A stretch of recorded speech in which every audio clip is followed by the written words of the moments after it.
राधे राधे दोस्तों। हरियाली तीज सावन के महीने में आने वाला त्योहार है जो देवी पार्वती को समर्पित है। भविष्य पुराण के अनुसार तीज यानी तृतीया तिथि का व्रत और पूजन देवी पार्वती को प्रसन्न करने के लिए किया जाता है।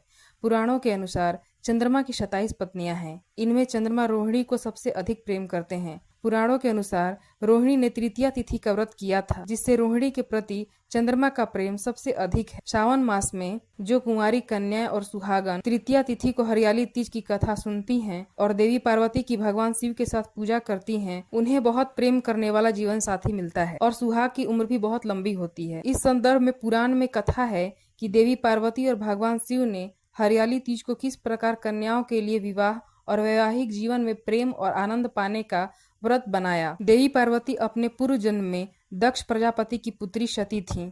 उस समय दक्ष प्रजापति के विरोध और इच्छा विरुद्ध जाकर देवी सती ने महादेव से विवाह किया था। दक्ष प्रजापति भगवान विष्णु से देवी सती का विवाह करवाना चाहते थे, लेकिन देवी सती भगवान शिव को अपना पति मान चुकी थीं। अंत में पुत्री की खातिर दक्ष प्रजापति को भगवान शिव के साथ सती का विवाह करवाना पड़ा, लेकिन दक्ष प्रजापति फिर भी शिवद्रोही बने रहे। एक समय दक्ष प्रजापति ने भव्य यज्ञ आयोजन किया, जिसमें सभी देवी देवताओं, नाग, किन्नर, गंधर्व, ऋषियों को आमंत्रित किया। त्रिलोक में दक्ष प्रजापति के यज्ञ की चर्चा होने लगी। बात देवी सती के कानों में भी आई और वह दुखी हुई कि उनके पिता ने महादेव और उन्हें यज्ञ में शामिल होने के लिए आमंत्रित नहीं किया।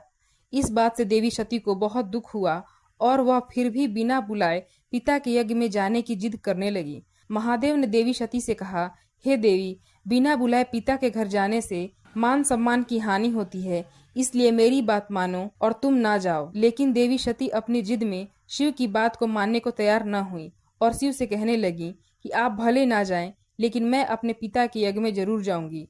और वह शिव की आज्ञा बिना ही मायके चली आईं।